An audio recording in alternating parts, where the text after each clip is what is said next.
Hello students, कैसे हैं आप लोग। मैं यतीन शर्मा आप सभी का स्वागत करता हूं आपके अपने YouTube चैनल टॉयलसम ट्यूटोरियल्स YSMC। आज मैं आपको बताना चाहूंगा कि हम लाइव क्लासेस YouTube पर स्टार्ट करने वाले हैं, जो एकेडमिक क्लासेस के लिए भी होंगे।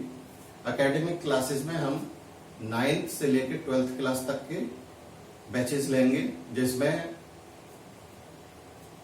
9th-10th के लिए मैथमेटिक्स और साइंस की क्लासेस होंगी। 11th-12th के लिए मैथ, फिजिक्स और केमिस्ट्री की क्लासेस होंगी। और बीएससी के लिए BSc first year, second year, third year के लिए मैथमेटिक्स और फिजिक्स की क्लासेस होंगी। जो भी टाइम शेड्यूल जिस क्लास का होगा वो आपको नोटिफिकेशन द्वारा मिल जाया करेगा। तो 1-2 दिन में हम स्टार्ट करेंगे YouTube लाइव पर क्लासेस। ठीक है। आज मैं जो क्लास लेने जा रहा हूँ वो फिजिक्स की क्लास है, और ये क्लास 9th वालों स्टूडेंट्स के लिए भी इम्पोर्टेंट है, और 11th क्लास में जो स्टूडेंट हैं उनके लिए भी काफी इम्पोर्टेंट है। फिजिक्स में टॉपिक रहेगा हमारा मोशन। तो मोशन जो है 9th क्लास में भी आता है और 11th क्लास में भी आता है। तो मैं इस तरह से बिल्कुल बेसिक से आपको मोशन के बारे में समझाऊंगा। तो ये दोनों ही क्लास के स्टूडेंट्स जो 9th क्लास में हैं और 11th क्लास में हैं, दोनों के लिए इक्वली इम्पोर्टेंस रखता है। तो अब ज्यादा ना आगे बातें करते हुए स्टार्ट करते हैं, अपने टॉपिक पे आते हैं। टॉपिक है हमारा आज का मोशन। तो देखिए, सबसे पहले तो हम आते हैं फिजिक्स। फिजिक्स क्या है कि आपके आसपास जो भी घटनाएं हो रही हैं वो सब क्या है, फिजिक्स है। ठीक है। तो फिजिक्स को आपको रटना नहीं है, आपको समझना है फिजिक्स को। फिजिक्स में रटने जैसा कुछ नहीं है। अब जैसे मोशन है या रेस्ट है, तो मोशन और रेस्ट ये एक जनरल बातें हैं। तो इनमें रटने की क्या चीज है, ये तो समझ में आनी चाहिए कि ये बेसिकली है क्या।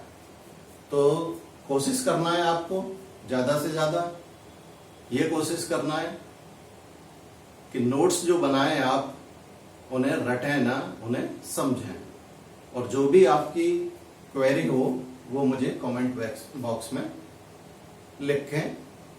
मैं यहां से पूरी कोशिश करूंगा कि आपकी कोई भी प्रॉब्लम जो है, जो भी जिस तरह की सब्जेक्ट से रिलेटेड प्रॉब्लम है उसे सॉल्व करने की पूरी कोशिश करेंगे, मैं और मेरी टीम जो भी है। तो वो आपको टाइम टू टाइम हम बताते रहेंगे कब किस सब्जेक्ट की क्लास होनी है। तो आज स्टार्ट करते हैं फिजिक्स। फिजिक्स का सबसे पहला मोशन। तो सबसे पहले हम यहाँ एक चीज डिस्कस करेंगे, मैकेनिक्स।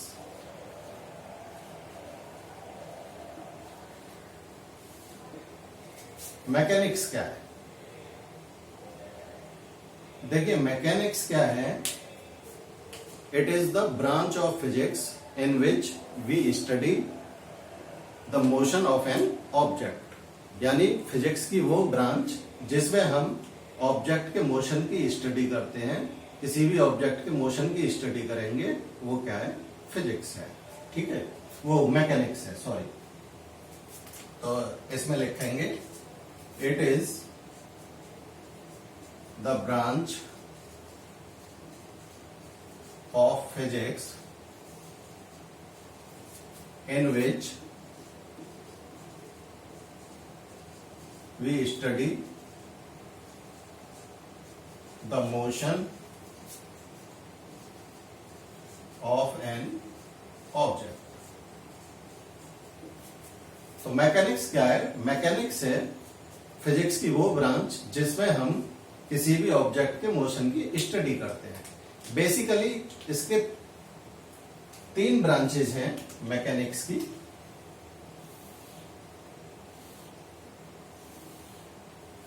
फर्स्ट ब्रांच कहलाती है स्टैटिक्स, सेकंड ब्रांच काइनेमैटिक्स, और थर्ड ब्रांच है डायनामिक्स।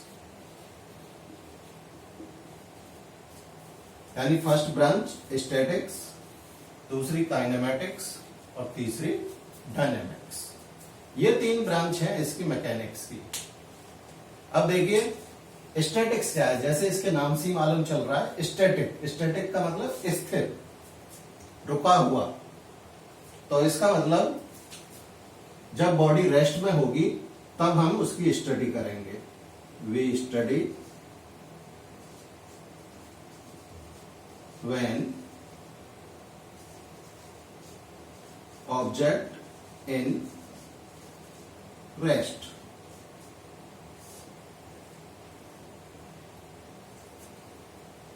काइनेमैटिक्स में जब बॉडी मोशन में होगी तब हम उसकी स्टडी करें तो वो क्या होगी, काइनेमैटिक्स। लेकिन यहां एक चीज का ध्यान रखेंगे कि काइनेमैटिक्स जो है, काइनेमैटिक्स में हम सिर्फ मोशन की स्टडी करते हैं, उन कॉजेज की स्टडी नहीं करते जिनके कारण वो मोशन हो रहा है। बेसिकली मोशन होता किस लिए, यानी कौन सा कॉज काम करता है जिससे मोशन होता है। जैसे ये मार्कर है, जब तक मैं इसे हिट ना करूं तब तक ये इसी पोजीशन पे रहेगा।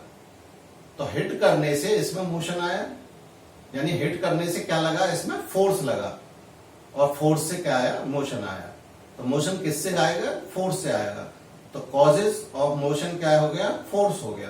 तो यहां हम सिर्फ किसकी स्टडी करेंगे, सिर्फ मोशन की स्टडी करेंगे। मोशन किस कॉज से हो रही है, किस कारण हो रही है, उसकी स्टडी नहीं करेंगे, उसे कहते हैं हम काइनेमैटिक्स। तो इसमें हम we study of motion of an object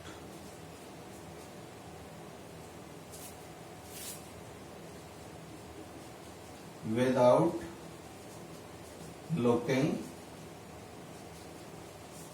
for its causes। Okay. Third है हमारा डायनामिक्स। डायनामिक्स में क्या होगा कि हम मोशन की भी स्टडी करेंगे और मोशन किन कारणों से हो रही है उसकी भी स्टडी करेंगे। ठीक है। तो in it we study of motion of an object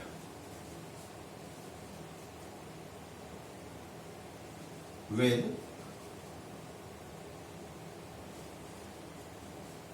causes of motion। ठीक है।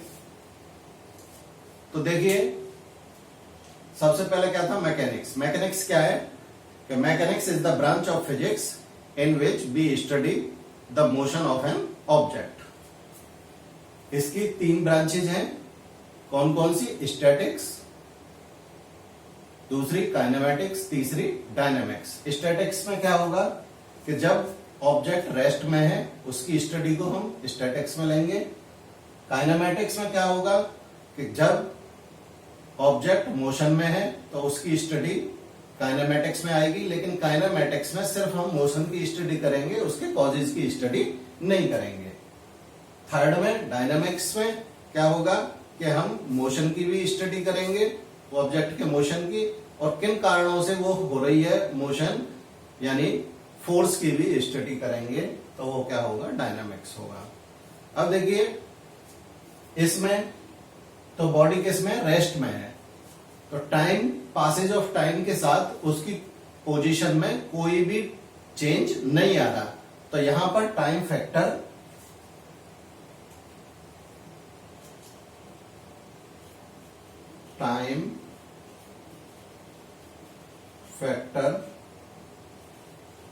Not play any role. तो यहां पर टाइम फैक्टर का कोई रोल नहीं है। यहां पर मोशन हो रही है तो पोजीशन भी चेंज हो रही है। तो यहां पर टाइम फैक्टर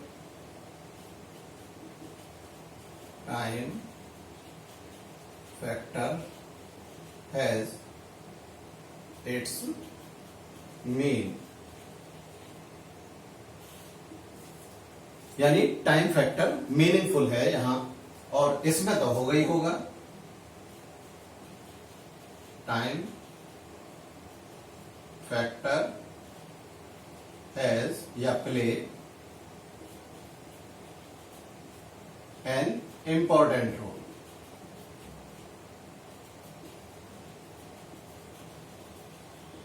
ठीक है, क्योंकि इसमें तो बॉडी किस में थी, रेस्ट में थी पूरी तरह से, तो टाइम फैक्टर का कोई रोल नहीं है। इन दोनों में बॉडी की पोजीशन चेंज हो रही है टाइम के साथ साथ, इसलिए टाइम फैक्टर का रोल होगा। ठीक है, यहां तक नोट करिए, पहले स्क्रीनशॉट ले लीजिए और नोट करें।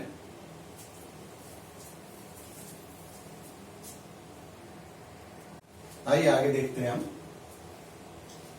अब आते हैं हम रेस्ट एंड मोशन। अब ये रेस्ट और मोशन क्या है? तो rest, if the position of an object doesn't change with respect to its surroundings with the passage of time, it is said to be at rest. अब देखिए, rest की definition क्या हुई? रेस्ट की डेफिनेशन हुई कि अगर कोई बॉडी अपने with respect to its surrounding, यानी अपने आसपास की चीजों के विद रेस्पेक्ट में टाइम पास होने के साथ साथ अपनी पोजीशन को चेंज नहीं कर रही है, तो वो क्या होगी? वो रेस्ट में होगी। ठीक है, यानी if the position of an object doesn't change with respect to its surrounding with the passage of time, it is said to be at rest. इसके एग्जाम्पल है, जैसे कोई मार्कर टेबल पर पड़ा हुआ है, 5 मिनट बाद हमने देखा फिर भी वो वहीं पड़ा हुआ है, 10 मिनट बाद फिर भी वहीं पड़ा हुआ है। तो टाइम पास होने के साथ साथ टेबल के विद रेस्पेक्ट में उस मार्कर की पोजीशन में कोई चेंज नहीं आ रहा, तो वो क्या हो गया? वो रेस्ट में होगा। तो मार्कर लाइंग ऑन टेबल या person sitting on a chair, तो ये तो रेस्ट की डेफिनेशन हुई। फिर आते हैं मोशन। इसमें से डजंट हटा दें, क्या था? If the position of an object doesn't change, तो डजंट हटा दें तो क्या बन जाएगा? A position of an object is continuously changing with respect to its surrounding with passage of time, then it is said to be in state of motion.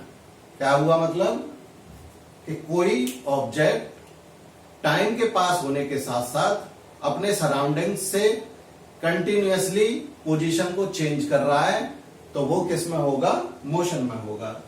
For example, train moving on rail, पटरियों पर जो है train का move करना। The walking man, चलता हुआ कोई person. Water flowing down a dam, किसी भी डैम से पानी का नीचे गिरना, तो वो क्या है? कंटिन्यूअसली चेंज हो रही है पोजीशन इनमें, तो ये सब किस में होंगे? मोशन में होंगे। ठीक है, अब यहां मोशन को हम दो तरह से बता सकते हैं। एक तो एब्सोल्यूट मोशन,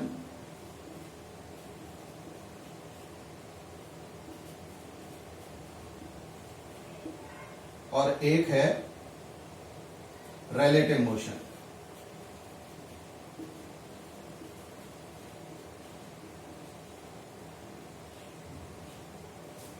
अब देखिए, एब्सोल्यूट मोशन में क्या है कि उसके सराउंडिंग्स में जो भी है वो सभी मूव करनी चाहिए, तो ये मोशन तो पॉसिबल होगी ही नहीं।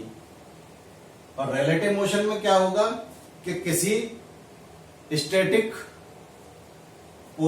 यानी किसी स्टैटिक थिंग्स के अबाउट हम मोशन निकाल रहे हैं, यानी कोई भी ऑब्जेक्ट रेस्ट में है और उसके अबाउट हम किसी दूसरे ऑब्जेक्ट की मोशन निकाल रहे हैं, तो वो क्या होगी? रिलेटिव मोशन होगी। तो हमें मेनली ये ध्यान रखना है। ठीक है, तो रेस्ट और मोशन में जैसे डेफिनेशन में आया कि with respect to its surrounding, यानी इसके सराउंडिंग में जो चीजें हैं उसके विद रेस्पेक्ट में हम डिफाइन करते हैं रेस्ट को और मोशन को। तो रेस्ट और मोशन कैसी टर्म्स हैं? रिलेटिव टर्म्स हैं। Rest and motion are relative terms. तो रेस्ट का हमारा कोई ज्यादा वो यूज नहीं है, लेकिन मोशन के लिए हम जो यूज करेंगे तो मोशन क्या है, रिलेटिव टर्म है, यानी किसी के रिलेशन में ही हम बता सकते हैं, किसी दूसरी सराउंडिंग्स के अबाउट हम उसकी पोजीशन को डिफाइन कर सकते हैं। ठीक है, इसके बाद आता है काइंड्स ऑफ मोशन। पहले ये नोट कर लीजिए, यहां तक का नोट कर लें, स्क्रीनशॉट ले लें। आइए आगे आते हैं हम। अब देखते हैं हम मोशन डिफाइंड। मोशन को हमें किस तरह से डिफाइन कर सकते हैं? तो मोशन को हम दो तरह से डिफाइन कर सकते हैं। एक तो on the basis of nature of path, यानी उसके पाथ की जो नेचर है उसके अकॉर्डिंग डिफाइन कर सकते हैं। दूसरा on the basis of the number of coordinates required, यानी सॉल्व करने के लिए, प्रॉब्लम को सॉल्व करने के लिए कितने कोऑर्डिनेट की हमें जरूरत है। तो कोऑर्डिनेट 1 भी हो सकता है, 2 भी हो सकते हैं और 3 भी हो सकते हैं। ठीक है, तो on the basis of the path, nature of path, अगर कोई ऑब्जेक्ट एक स्ट्रेट लाइन में मूव कर रहा है तो उसकी मोशन क्या होगी, रेक्टिलिनियर मोशन, यानी एक स्ट्रेट पाथ में मूव कर रहा है तो उसकी मोशन क्या होगी, रेक्टिलिनियर मोशन। यानी कोई पर्सन एक स्ट्रेट रोड पे दौड़ रहा है या कोई कार एक स्ट्रेट रोड पे जा रही है तो उसकी मोशन क्या होगी, रेक्टिलिनियर मोशन। सर्कुलर मोशन में क्या होगा कि अगर कोई ऑब्जेक्ट सर्कुलर पाथ पे मूव कर रहा है तो उसकी जो मोशन होगी वो कैसी कहलाएगी, सर्कुलर मोशन। जैसे कोई स्ट्रिंग लें हम और स्ट्रिंग के एक एंड पे कोई स्टोन हम बांध दें और उसको इस तरह से घुमाएं तो उसकी जो मोशन होगी वो कैसी होगी, सर्कुलर मोशन होगी, एक सर्किल की फॉर्म में घूमेगा। ऑसिलेटरी मोशन, ऑसिलेटरी मोशन क्या होगा कि जब कोई भी ऑब्जेक्ट एक पॉइंट से के अबाउट मूव करेगा, जैसे घड़ी। तो ये देखिए ऑसिलेटरी मोशन क्या होता है, जो घड़ी का पेंडुलम होता है वो एक पॉइंट के दोनों तरफ इक्वल डिस्टेंस तक मूव करता है, इस तरह से, एक बार इधर जाएगा एक बार इस डायरेक्शन में।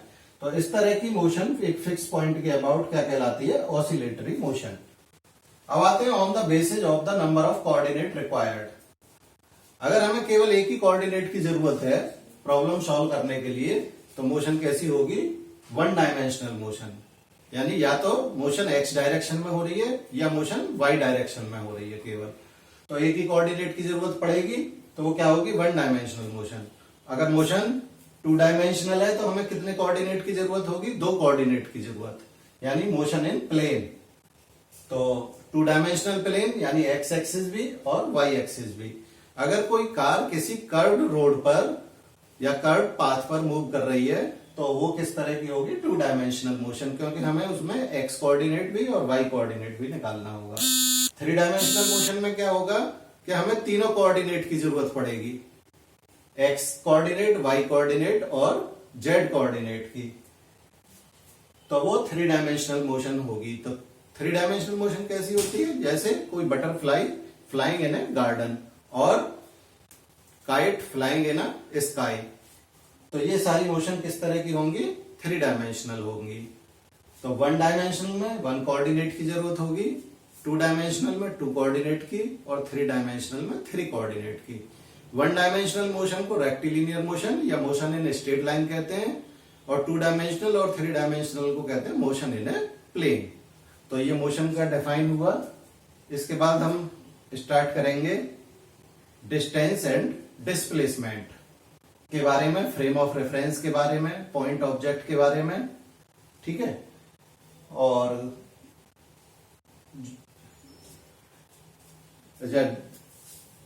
वेक्टर और स्केलर क्वांटिटीज के बारे में। वेक्टर और स्केलर क्वांटिटीज के बारे में थोड़ा सा यही बता देता हूं। वेक्टर क्वांटिटी और स्केलर क्वांटिटी, स्केलर क्वांटिटी क्या होती है, जिनमें सिर्फ मैग्नीट्यूड होता है, डायरेक्शन नहीं होती। और वेक्टर क्वांटिटी क्या होती है, जिनमें मैग्नीट्यूड भी होता है और डायरेक्शन भी होता है। और तीसरा वो वेक्टर एडिशन लॉ को फॉलो करती हैं, वो होती है वेक्टर क्वांटिटी। ठीक है, सिर्फ मैग्नीट्यूड और डायरेक्शन से बात नहीं बनेगी, और वो जो है वेक्टर एडिशन लॉ को भी फॉलो करनी चाहिए। तो ये हम नेक्स्ट वीडियो में डिस्कस करेंगे। तो यहां तक आप अपने नोट्स, आज मैंने काफी स्लो पढ़ाया, फर्स्ट क्लास थी इसलिए, तो आप नोट्स जिससे आसानी से बना सकें। ठीक है, तो ये नोट कर लीजिए। नेक्स्ट वीडियो में अब आगे का बताएंगे, जो ऐसे मैंने बताया क्या क्या, कि डिस्टेंस को डिफाइन करेंगे, डिस्प्लेसमेंट को डिफाइन करेंगे, उन पर क्वेश्चंस भी कराएंगे, frame of reference, point object, इनको डिफाइन करेंगे।